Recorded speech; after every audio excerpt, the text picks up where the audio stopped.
習主席對於今次嘅大火高度重視，我衷心感謝習近平主席嘅關心。習近平主席。擔心嘅話咧，次次都係最尾先多謝消防，係咪唔重視佢嘅付出啊？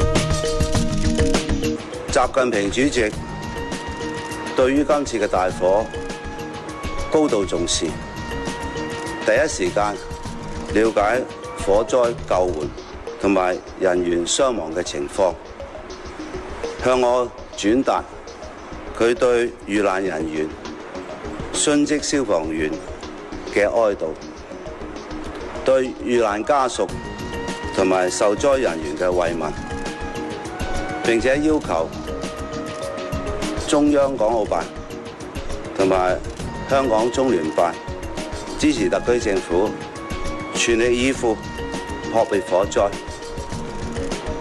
我衷心感謝習近平主席嘅關心，我再次感謝習近平主席對今次嘅事件高度重視。內地嘅不同單位都表示好願意支持我哋。我好感謝佢哋，習近平主席高度關心呢件事，我非常多謝習主席。喺習主席嘅高度重視同埋關心之下，不同嘅單位都好熱烈咁去支持香港特區嘅救援工作。咁我哋亦都係多謝不同嘅內地，無論係省啊、市啊等等嘅單位啦，去表示咗佢哋喺呢方面嘅關心同埋支持啦。好，多謝大家。好，唔該，安全委員。擔心嘅話咧，次次都係最尾先多謝消防，係咪唔重視佢嘅付出啊？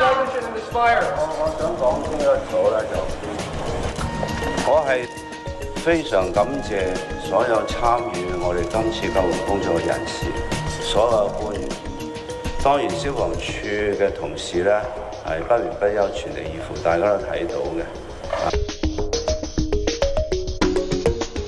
現在家裡面只有身上穿的衣服，什麼都沒了，不知道以後怎麼辦。